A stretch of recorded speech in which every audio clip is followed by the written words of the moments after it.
ഞാൻ ഈ വീഡിയോയിൽ പറയാൻ പോകുന്നത് ഈ ബാബർ, നിങ്ങൾ സ്ഥിരമായിട്ട് കേൾക്കുന്ന ഒരു വാക്കായിരിക്കും ബാബറി മസ്ജിദ്. അതുകൊണ്ട് നിങ്ങൾക്ക് ബാബർ എന്ന് പറഞ്ഞ ഒരു മുഗൾ രാജാവിന് ഓർമ്മ ഉണ്ടാവും. അത് നിങ്ങൾക്ക് മാത്രമല്ല സംഘികൾക്കൊക്കെ നന്നായി ഓർമ്മ ഉണ്ടാവും. കാരണം ബാബറി മസ്ജിദ് എന്ന് നിരവധി വർഷങ്ങളായിട്ട് കേട്ടുകൊണ്ടിരിക്കുന്നതാണല്ലോ. അപ്പോൾ അതിൻ്റെ ഒരു യാഥാർത്ഥ്യം, ഒരു സത്യാവസ്ഥ ഞാൻ നിങ്ങളുടെ മുമ്പിൽ കാണിക്കാൻ പോവാണ്. അതായത് ഇത് പറയുന്നത്, ഈ സത്യങ്ങളൊക്കെ പറയുന്നത് ചരിത്രകാരന്മാരാണ് കേട്ടോ. ചരിത്രകാരന്മാരെന്ന് പറഞ്ഞു കഴിഞ്ഞാൽ ഇന്ത്യയിൽ മാത്രം ഇരുന്ന് പഠിച്ചതല്ല, വിദേശത്ത് പോയിട്ടും അവിടെ നിന്നുള്ള ചരിത്രം കൂടി ശേഖരിച്ചുകൊണ്ട് പഠിച്ച് അതിനുശേഷം പറയുന്നത്. മാത്രമല്ല, ഓരോ കാലഘട്ടത്തിൽ എഴുതപ്പെട്ട പുസ്തകങ്ങളുടെ ശേഖരങ്ങൾ കണ്ടെത്തി അതൊക്കെ വായിച്ച് മനസ്സിലാക്കുന്നത്. എന്നുവെച്ചാൽ ഒരു സ്ഥലത്തിനെ കുറിച്ച് മനസ്സിലാക്കണമെന്നുണ്ടെങ്കിൽ, ഉദാഹരണമായിട്ട് ഇപ്പോൾ മലപ്പുറത്തിനെ കുറിച്ച് മനസ്സിലാക്കണം എന്ന് വിചാരിക്കുക. അപ്പൊ മലപ്പുറത്തേക്ക് വന്ന സഞ്ചാരികൾ, അവിടെ ജീവിച്ച വ്യക്തികൾ, ആ സ്ഥലം സന്ദർശിച്ചവർ, ആ സ്ഥലത്തിനെ കുറിച്ച് പുറമേയുള്ള ആൾക്കാർ പറഞ്ഞത് എല്ലാം കൂടിയും സമന്വയിപ്പിച്ചിട്ടാണ് ആ ഒരു സ്ഥലത്തിനെ കുറിച്ച് നമുക്ക് മനസ്സിലാക്കാൻ സാധിക്കുള്ളൂ. അപ്പൊ അതേപോലെ തന്നെ ഈ ബാബറി മസ്ജിദ്, അതാണല്ലോ ഏറ്റവും വലിയ വിഷയം. അതുകൊണ്ടാണല്ലോ ഇപ്പൊ എല്ലാവരും ബാബറിനെ അറിയുന്നത്. ബാബറി മസ്ജിദ് എങ്ങനെയായിരുന്നു? അത് ഈ ശ്രീരാമന്റെ അമ്പലത്തിന്റെ മേലെ പണിതു എന്നാണ് പറയുന്നത്. എന്നാൽ സത്യാവസ്ഥ എന്താന്ന് വെച്ചാൽ, ഈ ബാബർ എന്ന് പറഞ്ഞ ആ ഒരു ഭരണാധികാരി ഉണ്ടല്ലോ, ഈ അയോധ്യയിലേക്ക് പോയിട്ടേ ഇല്ല എന്നുള്ളതാണ് മനസ്സിലാക്കാൻ സാധിക്കുന്നത്. അപ്പൊ അതുപോലത്തെ ഒരു ചരിത്രകാരിയാണ് രുചിക ശർമ്മ എന്ന് പറയുന്നത്. രുചിക ശർമ്മ ഇതുപോലെ ഈ ചരിത്രത്തിന് വേണ്ടി ജീവിതം തന്നെ ഒഴിഞ്ഞു വെച്ച ഒരു സ്ത്രീയാണെന്ന് പറയാനും കുഴപ്പമൊന്നുമില്ല. അത്രക്കധികമാണ് ഈ ഇന്ത്യൻ ചരിത്രത്തിനെ കുറിച്ച് തന്നെ പഠിച്ചിട്ടുള്ളത്. മാത്രമല്ല, ഇതുപോലത്തെ ഒരുപാട് ആൾക്കാരുണ്ട്. ഇപ്പൊ കേരളത്തിൽ തന്നെ ഒരു ബിന്നി മാളവിക ഉണ്ട്. ഇവരൊക്കെ തന്നെ അവരുടെ ജീവിതം തന്നെ ഇന്ത്യത്തെ ചരിത്രം ആഴത്തിൽ അതിന്റെ ആത്മാവിൽ തൊട്ട് പഠിച്ചവരാണ്. പിന്നെ ഈ സുനിൽ പി ഇളയിടം പോലത്തെ ആൾക്കാർ, മൂപ്പര് പിന്നെ അത്ര വലിയ ഹിസ്റ്റോറിയൻ അല്ല, പക്ഷെ എന്നാലും ഒരു കുഴപ്പമില്ലാത്തൊരു ഹിസ്റ്റോറിയനാണ് സുനിൽ പി ഇളയിടം. പിന്നെ അതേപോലെ തന്നെ ഉത്തരേന്ത്യയിൽ പോലും ഒരുപാട് ആൾക്കാരുണ്ട്, ഇന്നും ജീവനോടുള്ള ഒരുപാട് ആൾക്കാരുണ്ട്, നല്ല നല്ല ചരിത്രകാരന്മാർ. അല്ലാതെ ഷാഗയിലേക്ക് പോവുക, അവിടെ പറയുന്ന പാച്ച കള്ളങ്ങൾ വാരി വലിച്ച് ഇതാണ് ചരിത്രം, പറയണ ഇത് തന്നെയാണ് സത്യം എന്ന് പറഞ്ഞിട്ട് ഭീഷണിപ്പെടുത്തി ആൾക്കാരെ കൊല്ലും എന്നൊക്കെ ഭയപ്പെടുത്തിയിട്ട് വിശ്വസിപ്പിക്കുന്ന ചരിത്രത്തിന്റെ കാര്യമല്ല പറയുന്നത്. ഇന്ത്യ ഇത്രയും കാലം കടന്നു വന്ന ചരിത്രത്തിന്റെ കാര്യമാണ് ഈ പറയുന്നത്. ഓക്കെ, അപ്പൊ ഈ ചരിത്രം പരിശോധിക്കുകയാണെങ്കിൽ മനസ്സിലാക്കാൻ സാധിക്കുന്നത്, ബാബർ ആ വ്യക്തിയുടെ ജീവിതത്തിൽ ഈ അയോധ്യ എന്ന് പറഞ്ഞ സ്ഥലത്തേക്ക് വന്നിട്ടില്ല. മാത്രമല്ല, ഈ അയോധ്യ എന്ന സ്ഥലത്തിന് പേര് അയോധ്യ എന്ന് വന്നത് പിന്നീടാണ്. ആദ്യം ഈ സ്ഥലത്തിന് വേറൊക്കെ പേരായിരുന്നു. അയോധ്യ പറഞ്ഞൊരു പേര് തന്നെ ആ സ്ഥലത്തിനില്ല. എന്നുവെച്ചാൽ ഇതൊക്കെ പിന്നീട് വരുന്ന രാജാക്കന്മാരും അവരവർക്ക് തോന്നുന്ന ഒരു പേര് വെക്കുമല്ലോ, അതുപോലെ വെച്ചത് മാത്രമാണ്. അല്ലാതെ ഈ ഹിന്ദു മൈത്തോളജിയിൽ പറഞ്ഞ പോലെ അയോധ്യ പറഞ്ഞൊരു ഭയങ്കര നഗരമുണ്ടായിരുന്നു, അതിൽ ശ്രീരാമൻ ജനിച്ചു എന്നൊക്കെ പറഞ്ഞല്ലോ, അതൊക്കെ വെറുതെ ഇല്ലാ കഥയാണ്. ഉള്ളതായിരുന്നെങ്കിൽ അവിടെ ആദ്യം തന്നെ അയോധ്യ പറഞ്ഞ സ്ഥലം വേണം, പിന്നെ അവിടെ നിരവധി കെട്ടിടങ്ങൾ വേണം, പിന്നെ ഈ പറഞ്ഞ പോലെ അമ്പലങ്ങൾ എന്താ വെച്ചാൽ അതൊക്കെ വേണം. ഒന്നും തന്നെ ഇല്ല. കൊട്ടാരങ്ങളൊക്കെ വേണ്ടേ? ഒന്നും തന്നെ ഇല്ല. അയോധ്യ ഒരു ഉണങ്ങിയ സ്ഥലമാണ്, ഇപ്പോഴും ഉണങ്ങിയ സ്ഥലം തന്നെയാണ്. ഇപ്പോഴാണ് പിന്നെ ആ ഒരു അമ്പലം പണിതതിന് ശേഷം കുറച്ച് കവാഭാഗത്ത് ഇത്തിരി തിരക്കൊന്നുണ്ടാവും. അല്ലാതെ ആ പ്രദേശമൊക്കെ ഉണങ്ങി കടിച്ചു കിടക്കുന്ന ഒരു സ്ഥലം തന്നെയാണ്. അപ്പൊ ഈ ബാബർ ഈ ഭാഗത്തേക്ക് വന്നിട്ട് പോലും ഇല്ല എന്നാണ് നിരവധി ചരിത്രകാരന്മാർ പറയുന്നത്. അതിലത്തെ ഏറ്റവും ലേറ്റസ്റ്റ് ആയിട്ടുള്ള ഇപ്പൊ ഒരു ചരിത്രകാരി രുചിക ശർമ്മ എന്താണ് പറയുന്നത് എന്ന് നമുക്ക് കേട്ടു നോക്കാം. പക്ഷെ അതിനു മുമ്പ് ഇവിടെ സംഘികളുടെ എപ്പോഴും കാണുന്ന കള്ളക്കഥകളുണ്ടല്ലോ, മുഗൾ രാജാക്കന്മാർ ഹിന്ദുക്കളുടെ തലവെട്ടിയെടുത്ത് മതം മാറ്റി എല്ലാവരും ഹിന്ദുക്കളിനൊക്കെ മുസ്ലിമാക്കി. അങ്ങനെ ഇപ്പൊ തീരെ ഹിന്ദുക്കളിൽ ഇന്ത്യയിൽ ആകെ 1-2 ഹിന്ദുക്കളുള്ള എവിടെയെങ്കിലും, ബാക്കി ഒക്കെ മുസ്ലിംസ് ആണ്. ഞങ്ങളെ എന്തിനെങ്ങനെ കൊന്നൊക്കെ പറഞ്ഞ കുറെ നുണകളുണ്ടല്ലോ. ആ നുണകളുടെ മറ്റൊരു നുണ കണ്ടോക്കിയ, മുഗൾ ഭരണാധികാരികൾ ഇന്ത്യയെ മൊത്തമായി ഇസ്ലാമികവൽക്കരിക്കാൻ ശ്രമിച്ചു. വിവാദ നിലപാടുമായി യോഗി ആദിത്യനാഥ്. ഇതിലെന്താ വിവാദം? ഇവര് ജനിച്ചത് നുണ പറയാനാണ്. ഇങ്ങനത്തെ നുണ പറയാനാണ് അവരുടെ പണി. അത് പറഞ്ഞുകൊണ്ടിരിക്കുന്നത്. എന്താ വിവാദം? ഇവരിത് പറഞ്ഞിട്ടില്ലെങ്കിലാണ് വിവാദമാവേണ്ടത്. എന്താ നിങ്ങൾ പറയാത്തതെന്നും പറഞ്ഞിട്ട്. അപ്പൊ അവര് പറയുന്നു ഇങ്ങനത്തെ കള്ളക്കഥകളാണ് നിങ്ങൾ അറിയാം. അപ്പൊ ഞാൻ ചോദിക്കട്ടെ, മുഗൾ ഭരണാധികാരികൾ ഇതിൽ തന്നെ, അത് വായിച്ചാൽ തന്നെ നിങ്ങൾക്ക് മനസ്സിലാക്കാം അത് വെറും നുണയാണെന്നുള്ള കാര്യം. മുഗൾ ഭരണാധികാരികൾ ഇന്ത്യയെ മൊത്തമായി ഇസ്ലാമികവൽക്കരിക്കാൻ ശ്രമിച്ചു. എന്നിട്ടെന്താ? ഇസ്ലാമികവൽക്കരിക്കാൻ പറ്റിയില്ലേ? അതിന് മാത്രം ശക്തന്മാരായിട്ടുള്ള ആരാണെന്ന് ഈ ഇന്ത്യ ഭൂഖണ്ഡത്തിൽ ഉണ്ടായിരുന്നത്? ആരാണ് ഉണ്ടായിരുന്നത്? ഒരു രാജാവും ഇല്ല. ഇന്ന് കാണുന്ന ഇന്ത്യ അല്ല, പാകിസ്ഥാനും ബംഗ്ലാദേശും ഒക്കെ ഉൾപ്പെടെയുള്ള അത്രയും വലിയ ഇന്ത്യ, അതില് 95% മുഗൾ രാജാക്കന്മാരാണ് ഭരിച്ചത്. അവർ സമ്പത്ത് കൊണ്ടുവന്നു, മുഴുവൻ ലോകത്തെ സമ്പത്ത് കൊണ്ടുവന്നു. 24% പിന്നെ GDP ആയിരുന്നു അന്ന് ഈ പറഞ്ഞ പാകിസ്ഥാൻ, ബംഗ്ലാദേശ്, ഇന്ന് കാണുന്ന ഇന്ത്യക്ക് ഉൾപ്പെടെയുള്ള സ്ഥലത്ത്.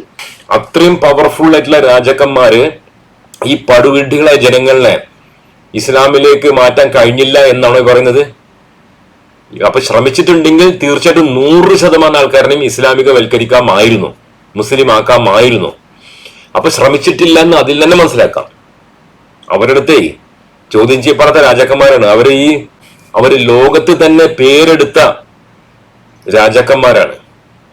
അവര് ചെങ്കിസ് ഖാനെ പോലത്തെ വലിയ വലിയ രാജാക്കന്മാരെ അവരെ അടിച്ചോടിച്ചതാണ് ഇന്ത്യയിൽ നിന്ന്. ചെങ്കിസ് ഖാൻ ലോകമെമ്പാടും മൂപ്പരുടെ വലിയ വീരശൂര പരാക്രമം കാണിച്ചു, പക്ഷെ ഇന്ത്യയിൽ നടന്നില്ല. കാരണം അത് മുഗൾ രാജാക്കന്മാരുടെ കാരണമായിരുന്നു. അത്രക്കും ശക്തന്മാരുള്ള രാജാക്കന്മാര്. അവർ വിചാരിച്ച ഈ താഴ്ന്ന ജാതി, ആ ജാതി, ഈ ജാതി അന്തം കൊണ്ട് നടക്കുന്ന, അടിമബോധത്തിൽ നടക്കുന്ന ആൾക്കാരെ പുഷ്പം പോലെ എല്ലാവരും ഇസ്ലാമിലേക്ക് കൊണ്ടുവരാം.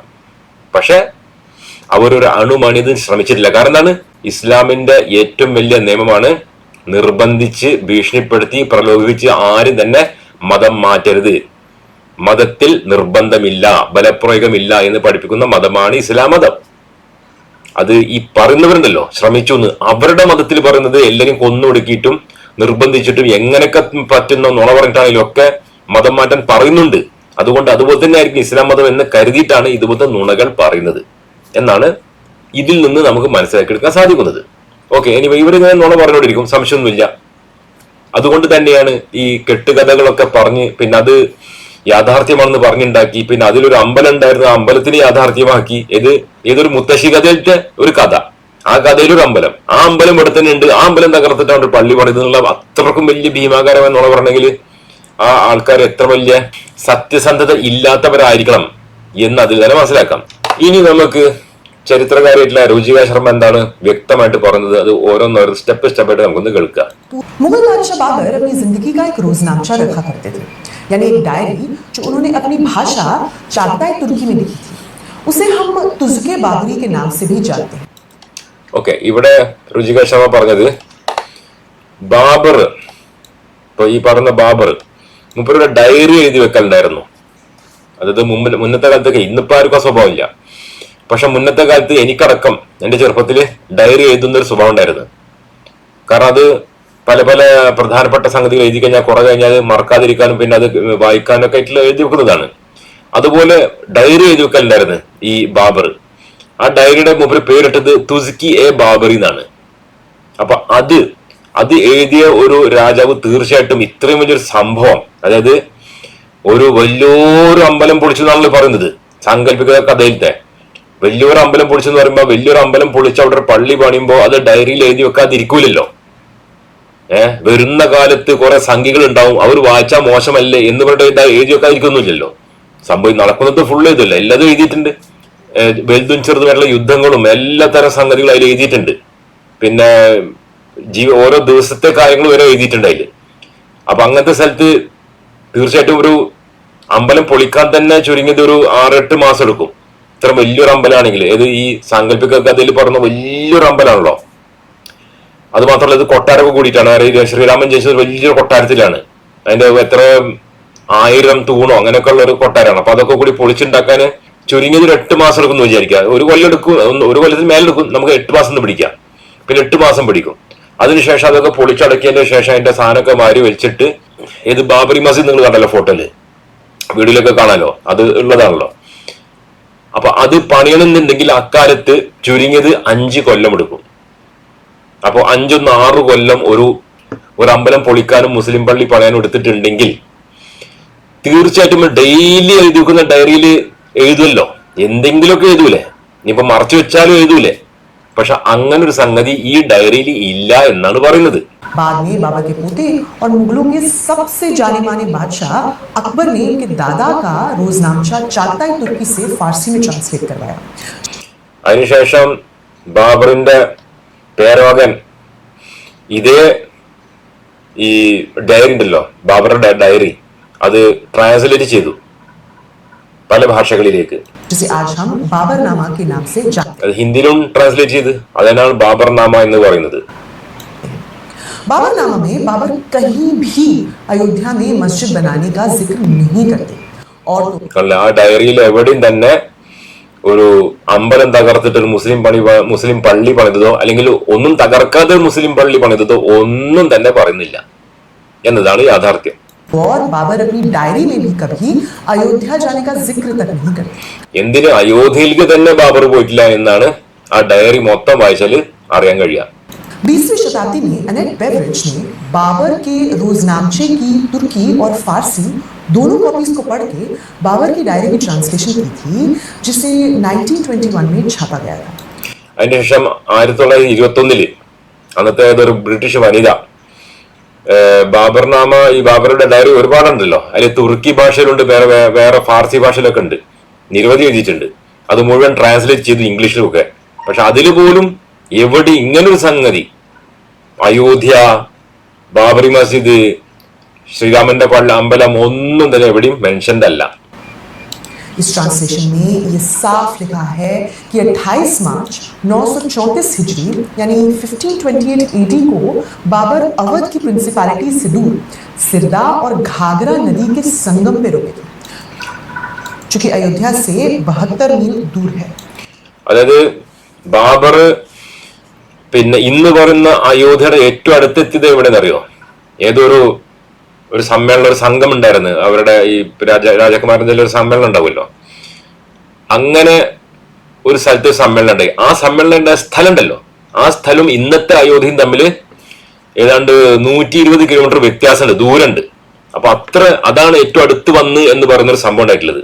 അതിനപ്പുറം അയോധ്യയിലേക്ക് ഈ ഒരു ബാബർ വന്നിട്ടേയില്ല.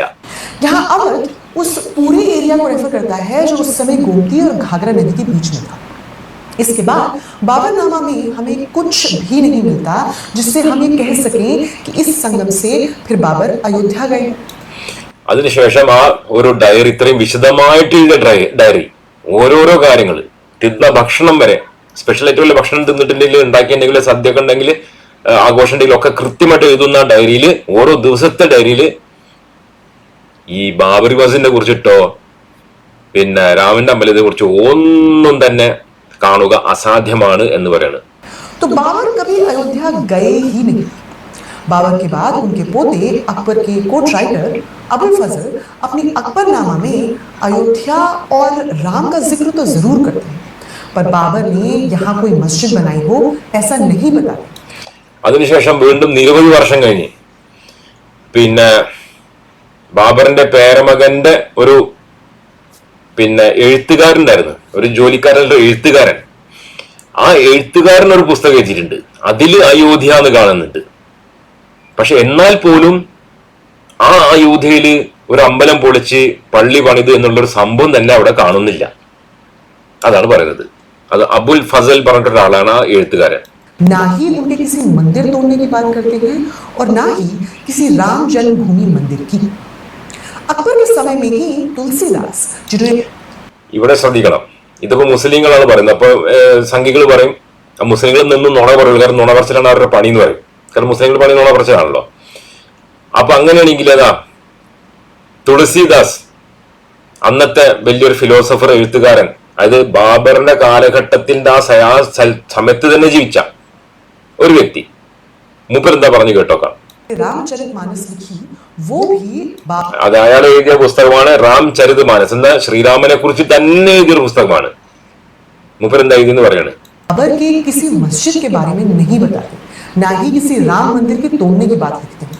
അയാളുടെ പുസ്തകത്തിലും അയാൾ വിശദമായി എഴുതിയ പുസ്തകങ്ങൾ, അതിലൊന്നും തന്നെ അയോധ്യയിൽ ഒരു രാമന്റെ അമ്പലം ഉണ്ടായിരുന്നു, അത് തകർത്തിട്ട് ഒരു പള്ളി പണിതു എന്നൊന്നും എവിടെയും തന്നെ കാണുക അസാധ്യമാണ് എന്നാണ് പറയുന്നത്. അപ്പൊ അതേക്കുറിച്ചൊന്നും തന്നെ തുളസിദാസ് എന്ന് പറഞ്ഞ അന്നത്തെ ഫിലോസഫർ എഴുത്തുകാരൻ പറഞ്ഞിട്ടില്ല.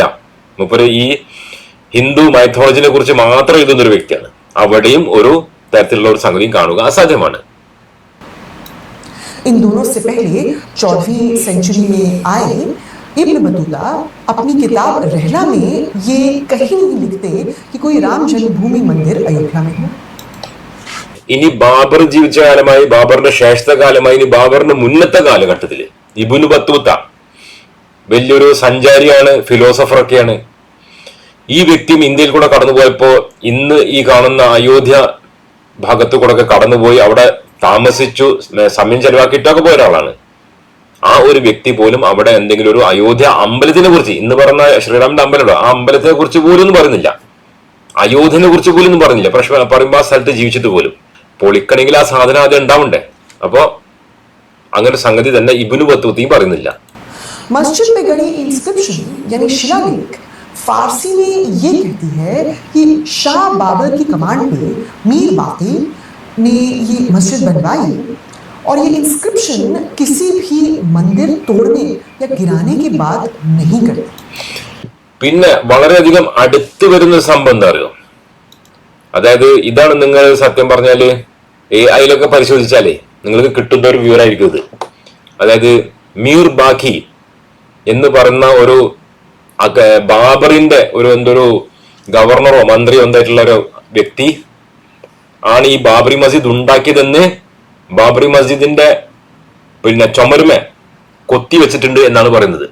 ബാബറിന്റെ ഏതൊരു സൈനിക മേധാവിയാണ് ഇത് ഉണ്ടാക്കിയത് ബാബറിന്റെ ആജ്ഞയിൽ. അപ്പൊ ബാബർ വരേണ്ട ആവശ്യമല്ലോ, ബാബറിന്റെ കമാൻഡർ പോയി ഉണ്ടാക്കിക്കോളല്ലോ. പക്ഷെ എന്നിട്ട് പോലും ആ കൊത്തി വെച്ചതിൽ പോലും ഇതൊരു അമ്പലം പൊളിച്ചിട്ടാണ് ഇത് പണിതത് എന്നൊന്നും പറയുന്നില്ല. മാത്രമല്ല ഈ എഴുതി വെച്ചത് പോലും ഒരു വ്യാജത്തരത്തിന്റെ ഒരു ഭാഗമായിരുന്നു എന്ന് പിന്നീട് മനസ്സിലായി. എന്ന് വെച്ചാല് അവിടെ ഈ ഒരു പള്ളി, ഈ ഒരു മസ്ജിദ് അത് ബാബറിന്റെ കമാൻഡർ ഉണ്ടാക്കിയതല്ല എന്നാണ് പിന്നീട് ഉള്ള ചരിത്രകാരന്മാർ വന്നിട്ട് പറഞ്ഞത്. അതിന് കാരണങ്ങളും പറഞ്ഞിട്ടുണ്ട് കേട്ടോ.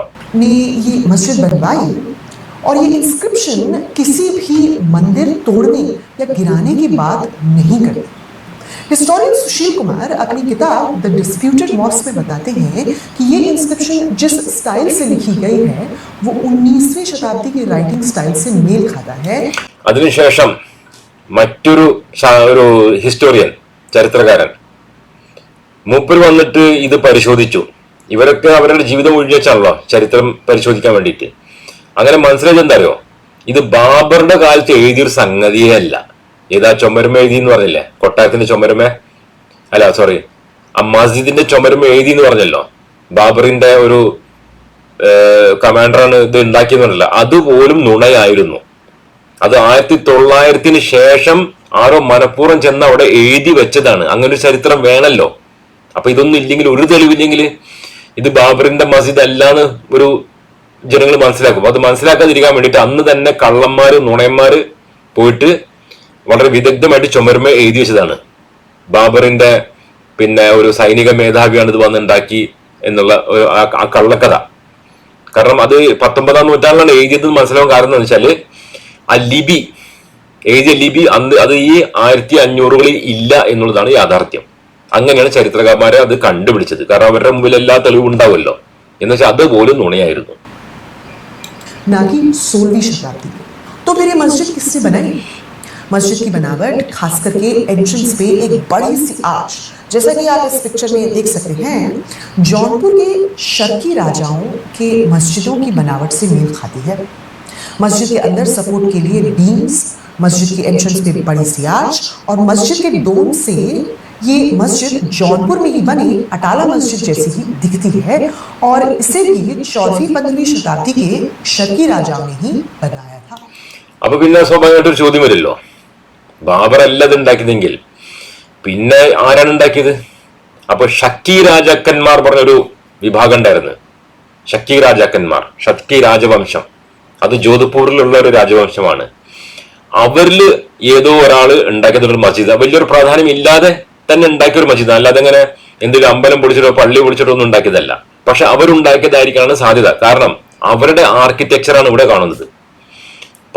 15ാം നൂറ്റാണ്ടിൽ 16ാം നൂറ്റാണ്ടിൽ കാണുന്ന 15ലോ 16ഓ നൂറ്റാണ്ടിൽ കാണുന്ന ബാബറുടെ രാജവംശത്തിൽ ഉള്ള ഒരു കലാവിരുദ്ധല്ല അതിൽ കാണുന്നത്, ബാബറി മസ്ജിദ് എന്ന് പറയുന്ന ഈ മസ്ജിദില്.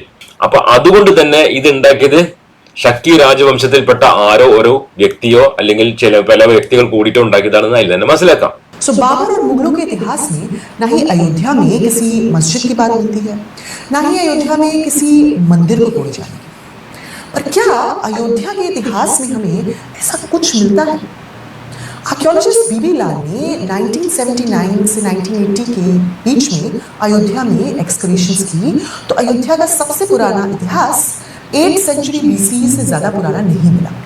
ये एक्सकवेशंस वाल्मीकि रामायण के ऐतिहासिक सबूतों को इकट्ठा करने के लिए थी। हालांकि लाल को अयोध्या की एक्सकवेशन की सबसे पुरानी लेयर्स में ऐसे कोई प्रमाण नहीं मिले। അതായത് അതിനുശേഷം ഇപ്പോൾ ഈ 1970-കളിൽ വീണ്ടും ചരിത്രകാരന്മാർ കുഴിച്ചുകൊണ്ട് അയോധ്യയുടെ പരിസരമൊക്കെ കുഴിച്ചുകൊണ്ട് പരിശോധിച്ചു, എക്സബേഷൻ നടത്തിക്കൊണ്ട്. അവർക്കും പ്രത്യേകിച്ച് ഒരു തെളിവും ഇതെന്തെങ്കിലും ഒരു വാൽമീകി രാമായണത്തിലെ കാലത്തോ അങ്ങനെ എന്തെങ്കിലും ഒരു സംഗതി ഉള്ളത് ഒന്നും തന്നെ കണ്ടെത്താനായില്ല. പ്രത്യേകിച്ച് എടുത്തു പറയുന്ന ഒന്നും തന്നെ കിട്ടിയിട്ടില്ല എന്ന് ചുരുക്കി പറയാൻ അങ്ങനെ പറയാം. ये जिस तरीके के घर, रहन सहन वाल्मीकि रामायण में बताए गए हैं वो अयोध्या की एक्सकवेशन में 8th सेंचुरी BC के लिए नहीं मिले। ഈ 15-ാം നൂറ്റാണ്ടിലത്തൊക്കെ 16 നൂറ്റാണ്ട് 17, 18 ആ ഭാഗത്തുള്ള ഒരു ബന്ധം ഈ കുഴിച്ചെടുത്ത സാധനങ്ങൾ വെച്ച് നോക്കുമ്പോൾ ഒന്നും തന്നെ ഇല്ല. കുഴിച്ചെടുത്ത മേൽ പ്രത്യേകിച്ചൊന്നും കിട്ടിയിട്ടില്ല കേട്ടോ. വളരെ എന്താ തുച്ഛമായ കാര്യങ്ങൾ അത് വെച്ച് ജസ്റ്റ് അനുമാനിക്കുകയാണ്. എന്നുവെച്ചാൽ പറഞ്ഞുകൊണ്ടിരിക്കുകയാണെങ്കിൽ ഈ പറയുന്ന രാമായണമായിട്ട് ഒരു ബന്ധവും ഈ അയോധ്യക്ക് ഇല്ല എന്നതിൽ തന്നെ വളരെ വ്യക്തമാക്കി മനസ്സിലാക്കാം. अयोध्या पहले साकेत नाम से जाना जाता था और इसका नाम അയോധ്യയുടെ ആദ്യത്തെ പേര് സാക്കി എന്നായിരുന്നു. സാക്കി എന്നുള്ള പേരാണ്. അപ്പൊ അയോധ്യ എന്നല്ല. അതുകൊണ്ടാണ് ഞാൻ പറഞ്ഞത് അയോധ്യ ആയിരുന്നെങ്കിൽ തുടക്കം മുതലേ അയോധ്യ ആവണ്ടേ. കാരണം അവിടെ ഇത്രയും വലിയ ചരിത്രമൊക്കെ കടന്നു പോയിട്ടുണ്ടെങ്കിൽ പിന്നെ ആ സ്ഥലത്തിന്റെ പേര് മാറൂലല്ലോ. അപ്പൊ സാക്കി എന്നായിരുന്നു തുടക്കത്തിലുള്ള പേര്. 5th सेंचुरी AD में स्कंदगुप्त ने अयोध्या रखा। 6-ാം നൂറ്റാണ്ടിൽ സ്കന്ദഗുപ്ത പറഞ്ഞ ഒരു രാജാവ് അവിടെ ഭരിക്കാൻ വന്നപ്പോ മൂപ്പരിട്ട പേരാണ് അയോധ്യ. അതിനു മുമ്പ് അയോധ്യ പോലും ഇല്ല എന്നതിൽ തന്നെ മനസ്സിലാക്കാം. लेकिन 7th सेंचुरी AD में आए बुद्धिस्ट ट्रैवलर ह्यूनसांग अयोध्या को एक फेमस बुद्धिस्ट सेंटर बताते हैं जहां അതേസമയം 7-ാം നൂറ്റാണ്ടിൽ അതായത് 800-കളിൽ വന്ന പിന്നെ ഈ ഒരു എക്സ്പെഡിഷൻ നടത്തുന്ന ഒരു വ്യക്തി എന്താണ് ഹിസിൻ സാങ് പറഞ്ഞ ഒരാൾ വന്നിരുന്നത്. ബുദ്ധിസ്റ്റാണ്. മൂപ്പര് വന്നിട്ട് മൂപ്പരുടെ പുസ്തകത്തിലേക്ക് എഴുതിയത് പ്രകാരമാണെങ്കിൽ ഈ ഇന്ന് കാണുന്ന അയോധ്യ പ്രദേശത്ത് മുഴുവൻ തന്നെ ബുദ്ധമത വിശ്വാസക്കാരായിരുന്നു. ബുദ്ധമത വിശ്വാസിക്കാരും പിന്നെ ബുദ്ധിസ്റ്റുകളുമായിരുന്നു എന്നാണ് പറയുന്നത്. അപ്പൊ അവരുടെ ആരാധനാലയങ്ങളെ ഉണ്ടാവുള്ളൂ എന്നാണ് ഈ ഒരു വ്യക്തിയുടെ പുസ്തകങ്ങളിൽ നിന്ന് മനസ്സിലാക്കാൻ സാധിക്കുന്നത്. അത് എത്രയോ വർഷം മുമ്പ്, അതായത് 1000 വർഷം മുമ്പത്തെ കാര്യമാണ് ഈ പറയുന്നത്.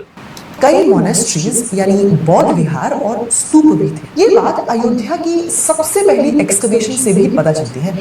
എന്നാൽ ഈ എക്സബേഷൻ നടക്കുമല്ലോ, കുഴിച്ചെടുക്കലുള്ള പരിപാടി, കുഴിച്ചു നോക്കുന്ന അത് നോക്കി നടത്തിയപ്പോ കിട്ടിയത് ഫുള്ള് ബുദ്ധന്മാരുടെ സംഗതികളാണ്. അവിടെ ഹിന്ദു എന്ന് പറഞ്ഞ സംഗതി ഒന്നും തന്നെ കിട്ടിയിട്ടില്ല. ബുദ്ധന്മാരുടെ സ്തൂപങ്ങളും അവരുടെ ആ കൊത്തുപണി, കല്ലിലൊക്കെ കൊത്തുപണി കണ്ടല്ലോ, അതിന്റെ ഒക്കെ വിവിധമുള്ള ആ കല്ലുകൾ, അങ്ങനത്തെ കല്ലുകളൊക്കെ കിട്ടിയിട്ടുള്ളൂ. അതൊക്കെ ബുദ്ധവിശ്വാസ പ്രകാരമുള്ള അവരുടെ ജീവിത രീതി പ്രകാരമുള്ള സംഗതികൾ മാത്രമാണ്.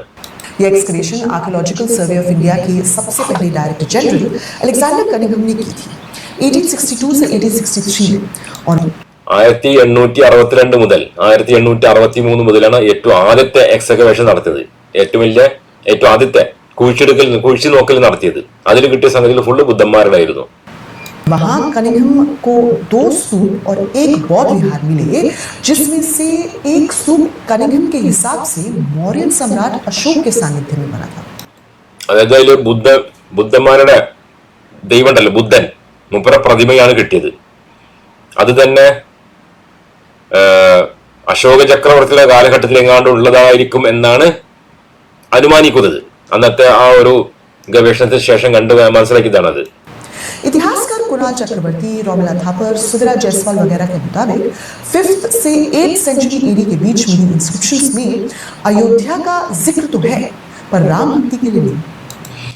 പിന്നെ അത് മാത്രമല്ല, മറ്റൊരു കൺഫ്യൂസിംഗ് ആയിട്ടുള്ള സംഗതി എന്താ അറിയോ, 6-ാം നൂറ്റാണ്ടില്, അത് ഏതാണ്ട് 600-700 കാലഘട്ടത്തില് പിന്നെ അയോധ്യ എന്നുള്ള പദം ചില സ്ഥലത്തൊക്കെ കാണുന്നുണ്ട്. പക്ഷെ ശ്രീരാമന്റെ കഥ മിസ്സിംഗ് ആണ്. അതാണ് ഈ സുനിൽ പി ഇളയമൊക്കെ പറയുന്നത്. പിന്നെ ഈ ശ്രീരാമന്റെ ഇന്നത്തെ കാണുന്ന പോലത്തെ രാമായണമൊന്നും തന്നെ ഒരു 500, 600, 700 വർഷം പിന്നോട്ട് പോയാലും കാണാൻ സാധിക്കില്ല. കുറച്ചുകൂടി പിന്നോട്ട് പോയാൽ പിന്നെ ഒന്നും കാണാൻ സാധിക്കില്ല എന്നാണ് പറയുന്നത്. അതുകൊണ്ടാണ് ഞാൻ പറഞ്ഞത്, ഇതൊക്കെ ഓരോ കാലഘട്ടത്തിലേ ഈ ടിവിയും സിനിമയും ആൻഡ്രോയിഡ് ഫോണൊന്നും ഇല്ലാത്ത കാലത്ത് ആൾക്കാരെങ്ങനെ ഇരുന്നിട്ട് ഒരു കഥ പറയും. മുറ്റത്തിരുന്നിട്ട്, വീടിന്റെ മുറ്റത്തിൽ ഇങ്ങനെ കഥ പറയും. സാങ്കല്പികത, അങ്ങനത്തെ സാങ്കല്പിക കഥകള് കൈമാറി അത് മസാല ചേർത്ത് ഡെവലപ്പാക്കിയിട്ട് ഒരു വലിയ വർണ്ണാഭമായ കഥയായി.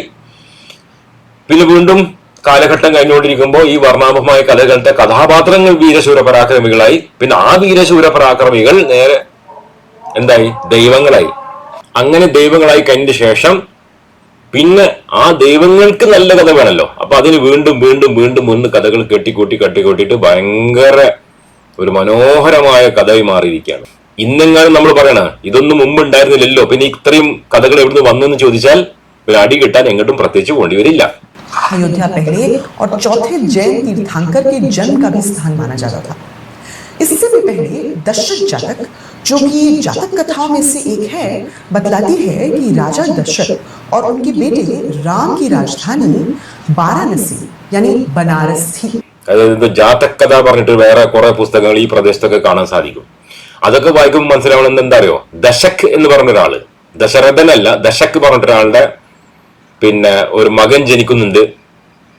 ആ മകൻ ജനിക്കുന്നത് ഇന്നത്തെ വാരാണസിയിലാണ്, ബനാറസ് എന്ന് പറഞ്ഞ വാരാണസിയിലാണെന്ന് പറയുന്നുണ്ട്. എന്ന് വെച്ചാൽ അയോധ്യയുമായിട്ട് യാതൊരു ബന്ധമില്ല എന്നതാണ് പിന്നീട് കാണുന്ന കഥകൾ. ഇതിപ്പോ ഏതാണ് സത്യമൊന്നും ഒന്നും തന്നെ അറിയില്ല, കാരണം ഒക്കെ വെറുതെ ഉള്ള കഥകളായിരിക്കാനും സാധ്യതയുണ്ട്. മാത്രമല്ല ഈ ദശക് പറഞ്ഞ ആളുടെ മകൻ ജനിച്ചു എന്നൊക്കെ പറഞ്ഞില്ലേ, ഈ കഥകളൊക്കെ തന്നെ ഹിന്ദുമതവുമായിട്ട് ഒരു ബന്ധമില്ലാത്തതാണ്. അത് സനാതന ധർമ്മം ഇന്ന് പറയുന്ന വർണ്ണാശ്രമ സിദ്ധാന്തം ഉണ്ടല്ലോ, അതുമായിട്ട് ഒരു ബന്ധമില്ല. ഉള്ളത് ബുദ്ധന്മാരുമായിട്ടാണ് ഈ കഥകൾ മുഴുവൻ ബന്ധപ്പെട്ട് കിടക്കുന്നത്. അപ്പൊ ഇതൊക്കെ കേൾക്കുമ്പോൾ മനസ്സിലാവുന്നത് എന്താ അറിയോ? ഇത് പൊക്കിയതാണ്, കട്ടതാണ്. ബുദ്ധന്മാരുടെ കഥ കട്ടിട്ട് സ്വന്തം പേരിലാക്കിയതാണ്. അതാണ് മനസ്സിലാവുന്നത്. 300 BCE से लेकर 400 AD के बीच लिखी गई, बल्कि 1819 में लिखी तारीख फराह बख्श, जो फैजाबाद डिस्ट्रिक्ट यानी अयोध्या की 1720 से लेकर 1819 तक की तारीख है, वो भी अयोध्या में किसी मंदिर का जिक्र नहीं करती जो बाबरी मस्जिद के नीचे हो. പിന്നെ അതുപോലെ തന്നെ ഇപ്പൊ ചരിത്രം പിന്നോട്ട് മുന്നോട്ടൊക്കെ എടുത്ത് നോക്കുമ്പോഴും, അല്ലെങ്കിൽ ആ സമയത്തെ ഇത് ബാബറി മസ്ജിദ് ഉണ്ടാക്കി എന്ന് പറഞ്ഞ സമയത്തെ ആ ഒരു ചരിത്രം എടുത്ത് പരിശോധിച്ചാലും അവിടെ ഒരു അമ്പലം തകർത്ത് ഒരു മുസ്ലിം പള്ളി പണിതായിട്ട് എവിടെയും തന്നെ കാണുക അസാധ്യമാണ്.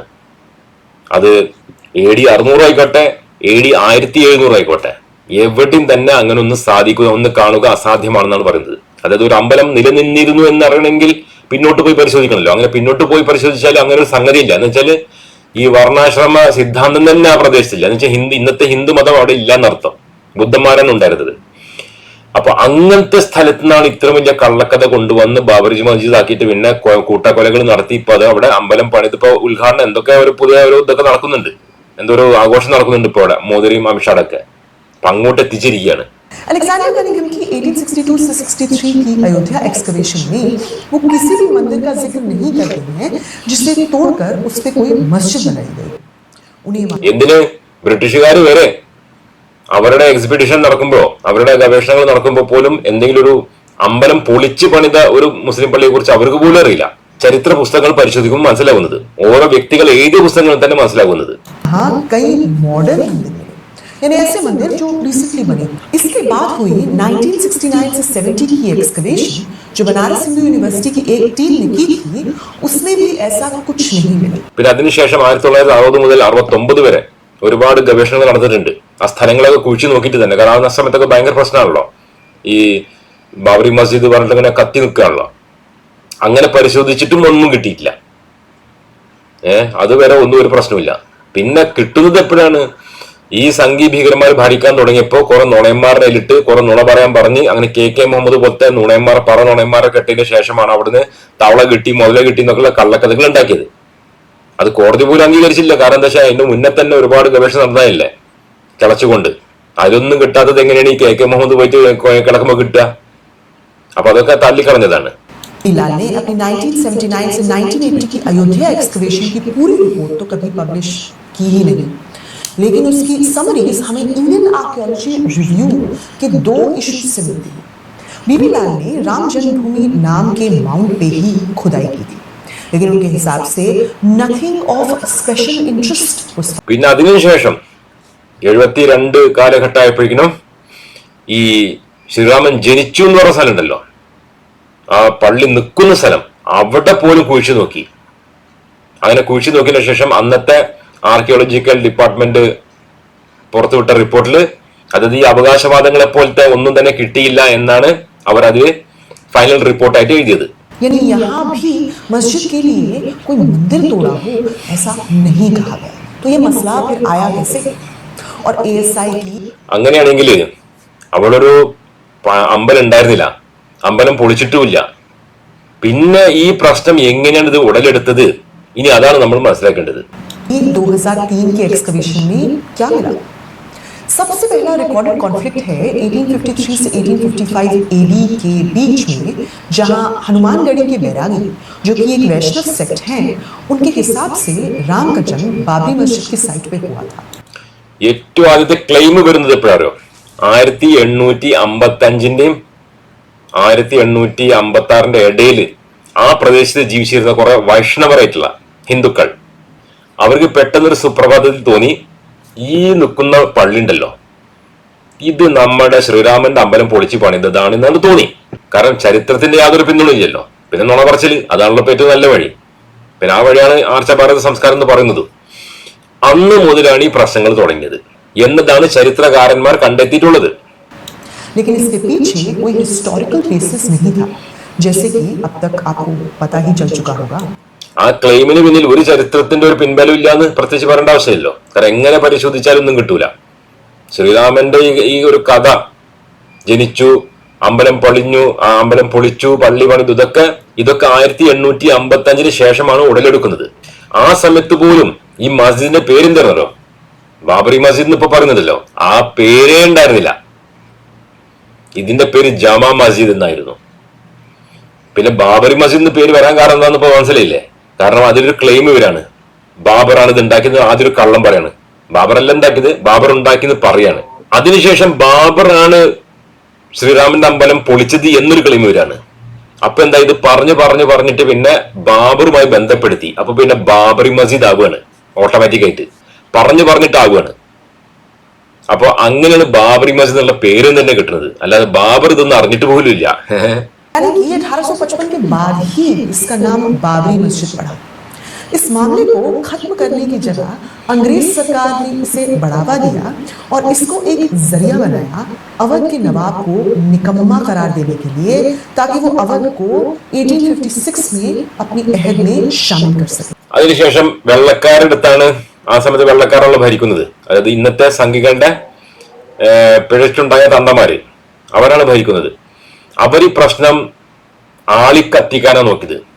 കാരണം ആ പ്രദേശത്തുണ്ടായിരുന്ന ഏതോ ഒരു ഭരണാധികാരി ഉണ്ടായിരുന്നു, അയാളിനെ വറുതിയിലാക്കാൻ വേണ്ടിയിട്ട് വലിയൊരു കലാപം ഉണ്ടാക്കി കഴിഞ്ഞാൽ പിന്നെ ബ്രിട്ടീഷുകാരുമായിട്ട് പിന്നെ കാലിന്റെ അടി വന്ന് വീഴലേ രക്ഷയുള്ളൂ, വേറെ ഒന്നും രക്ഷയില്ലല്ലോ. അപ്പൊ അതിനു വേണ്ടി അത് ആളിക്കത്തിച്ചു. അത് തടയുന്നതിന് പകരം, അവിടെ ഇങ്ങനെ സംഗതി ഇല്ല എന്ന് പറയുന്നതിന് പകരം അവരത് എന്താക്കി, പിന്നെ കൂടുതൽ വർഗീയത ആളിക്കത്തിപ്പിച്ചു. അങ്ങനെയാണ് പിന്നെ ആ തീയാണ് ഇന്നും കത്തിക്കൊണ്ടിരിക്കുന്നത്. अंग्रेजी सरकार के इसी प्रोत्साहन से 1857 में बैरागीज ने मस्जिद के ईस्टर्न पार्ट यानी पूर्वी भाग पर कब्जा कर लिया और वहां एक राम चबूतरे का निर्माण किया। इसी साल मौलवी मोहम्मद असगर, जो बाबरी मस्जिद के मुअज्जिन थे, उन्होंने पेटिशन डाला मस्जिद पे कब्जे के खिलाफ। 1857 പിന്നെ അവിടെ ഉണ്ടായിരുന്ന വൈഷ്ണവരായിട്ടുള്ള ആൾക്കാര് അവർ പറഞ്ഞ നുണ പറഞ്ഞു അവസാനം ആ ബാബറി മസ്ജിദിന്റെ ഒരു ഭാഗം തന്നെ കയ്യേറി കളഞ്ഞു. അവിടെ ഉണ്ടായിരുന്ന പിന്നെ മുക്രി ഉണ്ടല്ലോ, ബാങ്ക് കൊടുക്കുന്ന ആള്, മൂപ്പര് ഒരു പെറ്റീഷൻ ഇട്ടു. ഇങ്ങനെ അനധികൃതമായിട്ട് കുറെ ആൾക്കാർ വന്ന് ഞങ്ങളുടെ പള്ളി പിടിച്ചടക്കിയിട്ടുണ്ട് എന്ന് പറഞ്ഞിട്ടുള്ള. അങ്ങനെ 1859 ബ്രിട്ടീഷുകാർ എന്ത് ചെയ്ത്, ബാബറി മസ്ജിദിന്റെ പിന്നെ ഒരു ഭാഗത്ത് കൂടെ ഒരു മതില് പണിത് 2 ഭാഗമാക്കി മാറ്റി. ബാബറി മസ്ജിദിനെ ഒരു ഭാഗം ഹിന്ദുക്കൾക്കും ഒരു ഭാഗം മുസ്ലിങ്ങൾക്കും എന്നാക്കി. അങ്ങനെ പിന്നെ വർഷങ്ങൾ, ഓരോ ചെറിയ വർഷങ്ങൾ ഇങ്ങനെ കടന്നുപോയപ്പോ ആ ബാബറി മസ്ജിദിന്റെ കൂടുതൽ ഭാഗങ്ങൾ അവിടെ ഉണ്ടായിരുന്ന ഈ വർണ്ണാശ്രമ സിദ്ധാന്തത്തിന്റെ ആൾക്കാർ കീഴടക്കാൻ തുടങ്ങി. ബ്രിട്ടീഷുകാരാണെങ്കിൽ പ്രത്യേകിച്ചൊന്നും ചെയ്തതുമില്ല. അങ്ങനെ അതിനുശേഷം വീണ്ടും വർഷങ്ങൾ കഴിഞ്ഞപ്പോ ഈ ബാബറി മസ്ജിദിന്റെ തൊട്ടടുത്ത് ഒരു ഷെഡ് അടിച്ച് ഉണ്ടാക്കുകയാണ്, ഇത് ശ്രീരാമന്റെ അമ്പലം എന്ന് പറഞ്ഞിട്ട്. പക്ഷെ ഇങ്ങനെയൊക്കെ ആണെങ്കിലും ഇത്രയൊക്കെ കേസും കാര്യങ്ങളൊക്കെ കോടതിയിൽ എത്തിയിട്ട് പോലും, അന്ന് തന്നെ എത്തിയിട്ട് പോലും എവിടെയും തന്നെ ശ്രീരാമൻ ജനിച്ചത് അവിടെയാണ് എന്ന് പറയുന്നില്ല. അന്ന് പറഞ്ഞത് ഒരു അമ്പലം ഉണ്ടായിരുന്നു, ഒരു അമ്പലം പൊളിച്ചിട്ടാണ് പള്ളി പണിതത് എന്നുള്ള കഥകളാണ് ഉണ്ടായിരുന്നത്. അല്ല, ശ്രീരാമൻ ജനിച്ച അതേ സ്ഥലമാണെന്ന് അന്നൊന്നും പറഞ്ഞിരുന്നില്ല. അത് പിന്നീട് വന്ന സംഘികൾ ഉണ്ടാക്കിയ കള്ളക്കഥകളാണ്. കാരണം ഓരോ ദിവസം ഇങ്ങനെ കള്ളക്കഥകൾ ഇങ്ങനെ കൂട്ടി കൂട്ടി കൂട്ടി മസാല ചേർത്ത് വരുന്നത് അവരുടെ സ്വഭാവമാണല്ലോ. അവിടെ തന്നെയാണ് ശ്രീരാമൻ ജനിച്ചത് എന്നുള്ള പച്ചക്കള്ളം. അതിന്റെ മുന്നത്തെ ഹിന്ദുക്കൾക്കൊന്നും ഇത് അറിയില്ല കേട്ടോ. അവര് ഒരു അമ്പലത്തിന്റെ കഥ മാത്രമാണ് പറയുന്നത്. അതിന്റെ മുമ്പ് അമ്പലത്തിന്റെ കഥയില്ല. സത്യത്തിൽ ഈ ബാബർ പറഞ്ഞ ആള് ബാബറി മസ്ജിദ് ഉണ്ടാക്കിയിട്ടുമില്ല, ഒരു മസ്ജിദ് ഉണ്ടാക്കിയിട്ടുമില്ല. അങ്ങനെയാണ് സംഗതികളൊക്കെ സത്യാവസ്ഥ കിടക്കുന്നത്. 1886 ആയിരുന്നു സമയം. അപ്പോ ആ സമയത്ത് പോലും കൊടുത്ത കേസുകളിൽ ഒന്നും തന്നെ, പെറ്റീഷനുകളിൽ ഒന്നും തന്നെ, എവിടെയും തന്നെ ആ പെറ്റീഷന്റെ ഒക്കെ കോപ്പി ഇപ്പോഴും ഉണ്ട്, അവൈലബിൾ ആണ്. ആ കോപ്പിയിൽ എവിടെയും തന്നെ ശ്രീരാമൻ ജനിച്ചത് ഇവിടെയാണ് എന്ന് പറയുന്ന ഒരു വാക്ക് എവിടെയില്ല. 1923 ആയപ്പോഴും ഈ കഥ ഇല്ല. ഇത് ഈ ശ്രീരാമൻ അവിടെ തന്നെ ജനിച്ചുള്ള കഥ അപ്പോഴും ഇല്ല. 1949 ईडी में अखिल भारतीय रामायण महासभा ने 9 दिन तुलसीदास की रामचरितमानस का पाठ रखवाया, जिसके अंत में रात को അഖിൽ ഭാരതീയ രാമായണ എന്തോ സേനകളുടെ തുടക്കമായി. അവര് 1949 മറ്റാണ് അവിടെ കൊണ്ടുപോയിട്ട് ശ്രീരാമന്റെ പ്രതിമ കൊണ്ടുവന്നിട്ട് വെച്ചു. എന്നിട്ടൊരു പാച്ചാക്കാളെ അടിച്ചു വിട്ട് ശ്രീരാമൻ പ്രത്യക്ഷപ്പെട്ടു എന്നാക്കി. അവിടെ നിന്നാണ് പിന്നെ കള്ളത്തരങ്ങളുടെ കെട്ടുമാറാപ്പ് തുറക്കപ്പെടുന്നത്. നുണകളുടെ മേലെ നുണ, അവസാനിക്കാത്ത നുണകൾ അവിടെ നിന്നാണ് തുടങ്ങുന്നത്. അതിനുശേഷം പിന്നെ അവിടെ ആ സമയത്ത് ജവഹർലാൽ നെഹ്റു ആണ് ഭരിക്കുന്നത് തോന്നുന്നുണ്ട്.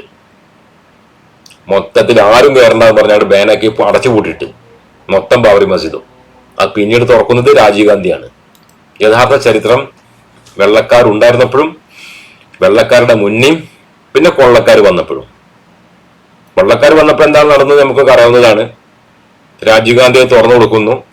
പിന്നെ അവിടെ നിന്ന് അവസാനിക്കാത്ത കലാപങ്ങളാണ് വർഗീയ കലാപങ്ങൾ, മാറി മറിഞ്ഞു വരുന്ന സർക്കാരുകൾ, പിന്നീടാണ് കറസേവ ഒക്കെ അടിച്ചു തകർത്ത് പിന്നെ അവസാനം കേസായതിനു ശേഷം ഇപ്പൊ ചന്ദ്രചൂഡ് ചീഫ് ജസ്റ്റിസ് ആയിട്ടുള്ള ബെഞ്ച് അവിടെ അമ്പലം ഇല്ല, പക്ഷെ എന്നാലും അത് ഹിന്ദുക്കൾക്ക് വിട്ടുകൊടുത്തേ പറ്റൂ എന്നും പറഞ്ഞിട്ടുള്ള വിധി വന്നതൊക്കെ നമ്മൾ കണ്ടതാണ്. അപ്പൊ പറഞ്ഞു കൊണ്ടുവരുന്നതെന്ന് വെച്ചാല് ഒരു ബാബറി മസ്ജിദ്, അത് ബാബറിന്റെ അല്ലാത്തൊരു മസ്ജിദിനെ പിടിച്ച് ബാബറി മസ്ജിദ് ആക്കിയിട്ട് അതിന്റെ അടിയിൽ ശ്രീരാമനും അമ്പലവും കൊട്ടാരവും ഒക്കെ പറഞ്ഞ് അത്രയും വലിയ ഭൂലോക നുണ പറയണമെന്നുണ്ടെങ്കിൽ എന്തൊക്കെ നുണയായിരിക്കും ഇപ്പൊ ഇന്ത്യയിൽ നടക്കുന്നുണ്ടാവും എന്ന് അതിൽ തന്നെ മനസ്സിലാക്കാം. ഇപ്പൊ ഇതിനെ തുടക്കത്തിൽ കണ്ടില്ലേ, അതായത് മുഗൾ രാജാക്കന്മാര് ഹിന്ദുക്കളെ ആക്രമിച്ചു എന്ന്. ഹിന്ദുക്കളെ ആക്രമിച്ച ഒരൊറ്റ ഹിന്ദു ബാക്കി ഉണ്ടാവില്ല. ആക്രമിക്കാത്തത് കൊണ്ടാണ് ഇന്നും ഹിന്ദുക്കള് ഭൂരിപക്ഷമായിട്ടുള്ളത്, മുസ്ലിങ്ങൾ ന്യൂനപക്ഷമായിട്ടുള്ളത്. ഈ മുഗൾ രാജാക്കന്മാർ ഭരിക്കാൻ വന്നതിന് ശേഷം മുസ്ലിങ്ങൾക്ക് പ്രത്യേകിച്ച് ഗുണമൊന്നും കിട്ടിയിട്ടില്ല. അതിന് ഗുണം കിട്ടുകയാണെങ്കിൽ അറ്റ്ലീസ്റ്റ് 50-50 ആവണ്ടേ, അതുപോലും ആയിട്ടില്ല. 5% 95% നിന്നിരുന്നത്. അങ്ങനത്തെ സ്ഥലത്താണ് ഇത്രയും വലിയ, അത് നുണ പറച്ചില്ല. നുണ പറയാണ് നിങ്ങളുടെ പണി. ആർച്ചഭാരത സംസ്കാരം എന്ന് പറയുന്നത് നുണ പറച്ചിലാണ്. എന്തും ഞങ്ങൾക്ക് നുണ പറയാം. അങ്ങനെ ഇരുന്ന് നുണ പറയാണ്. ആ നുണകൾ അവസാനിക്കുന്നുമില്ല. എന്നിട്ടിപ്പോ ഒരു ഉളുപ്പില്ലാതെയാണ് ആ ബാബറി മസ്ജിദ് എന്ന് പറഞ്ഞ മസ്ജിദ് പൊളിച്ചതിന് ശേഷം അവിടെ ഒരു അമ്പലം പണിത് അതിന്റെ വലിയൊരു ആഘോഷം നടന്നുകൊണ്ടിരിക്കുകയാണ്. ഒരു ഉറപ്പില്ലാതെ ആഘോഷം നടത്തുന്നതാരാണ്? ഒരു പണിയില്ലാത്ത, തിരഞ്ഞെടുക്കപ്പെടാത്ത പ്രധാനമന്ത്രിയായി നടക്കുന്ന മോദി കൂട്ടരാണ് ഇപ്പൊ നടത്തുന്നത്. കാട്ടിക്കൂട്ടലെന്നാ തോന്നുന്നത് എന്താ വെച്ചാൽ മോദിയാണ് അവിടുത്തെ തന്ത്രിയും മന്ത്രിയും പൂജാരിയൊക്കെ തോന്നി പോകും. മറ്റൊരൊക്കെ ഇങ്ങനെ ഭവ്യതയോട് കൂടി കൈകൂപ്പി നിൽക്കുകയാണ്. ഒരു പ്രത്യേക കാലഘട്ടത്തിൽ കൂടെ പോലെ ഇന്ത്യക്കാരെ കടന്നു പോകുന്നത്. ഇനിയിപ്പോ അതിപ്പോ അവസാനിച്ചെന്ന് കൂട്ടുക. പക്ഷെ ഇനിയിപ്പോ എന്തൊക്കെ നുണകൾ വരാൻ കിടക്കുന്നത്. 3000 മുസ്ലിം പള്ളി ഹിറ്റ് ലിസ്റ്റിലാണ്. ഏതാണ്ട് 300-500 ക്രിസ്ത്യൻ പള്ളികൾ ഹിറ്റ് ലിസ്റ്റിലാണ്. ഒക്കെ ഹിന്ദു അമ്പലാന്നാ പറയുന്നത്. പിന്നെ ബുദ്ധവിഹാരങ്ങൾ നിരവധി, 100 കണക്കിന് ബുദ്ധവിഹാരങ്ങൾ അത് ഹിറ്റ് ലിസ്റ്റിലാണ്. ഇതൊക്കെ ഒന്ന് ചിന്തിച്ചു നോക്കണം. ഇത്രയും വലിയ ഇന്ത്യയിലെ അമ്പലങ്ങൾ പൊളിച്ചിട്ട് മാത്രമാണ് ഇതൊക്കെ പണിതത്. വേറെ സ്ഥലം കിട്ടായിട്ടാണോ? പച്ചക്കള്ളം പറയാണ്. അപ്പൊ ഒന്നാമത്തത് അന്ന് വലിയ ടെക്നോളജി ഒന്നുമില്ല. വലിയൊരു അമ്പലം പൊളിക്കാന്ന് പറഞ്ഞാൽ തന്നെ വലിയ ബുദ്ധിമുട്ടുള്ള കാര്യമാണ്. അപ്പൊ അത് പൊളിക്കേണ്ട ആവശ്യമൊന്നുമില്ല. വേറെ ഇഷ്ടംപോലെ ഒഴിഞ്ഞ സ്ഥലം എടുക്കുന്നുണ്ടല്ലോ, അവിടെയാണ് പണിയുന്നത്. പക്ഷെ ഈ രൂപത്തിലാണ് ഞങ്ങളുടെയാണ് പറഞ്ഞിട്ട് ഒക്കെ കൈകേറുകയാണ്. കാരണം അത് അവരുടെ സ്വഭാവമാണ്. അതാണ് ആർഷഭാരത സംസ്കാരം. അത് അംഗീകരിച്ചേ പറ്റൂ, അല്ലാത്തവർക്ക് പാകിസ്ഥാനിലേക്ക് പോവാം. അപ്പൊ ഈ ഒരു സത്യം പറയാൻ വേണ്ടിയിട്ടാണ് ഈ വീഡിയോ ഉണ്ടാക്കിയത്. ബാബറി മസ്ജിദ് ബാബർ ഉണ്ടാക്കിയതല്ല, ബാബർ അയോധ്യ കണ്ടിട്ട് പോലും ഇല്ല. അങ്ങനത്തെ സ്ഥലത്താണ് ഇതൊക്കെ കൂടി എടുത്ത് മരിച്ചുപോയ ബാബറുടെ പെരടിക്കിട്ടിട്ട് ഇത്ര വലിയ കള്ളക്കഥ ഉണ്ടാക്കിയത് എന്നുള്ള യാഥാർത്ഥ്യം നിങ്ങളെ അറിയിച്ചതാണ്. ഇത്രയും പറഞ്ഞുകൊണ്ട് വീഡിയോ അവസാനിപ്പിക്കുകയാണ്. അടുത്ത വീഡിയോയിൽ കാണാം. Bye bye.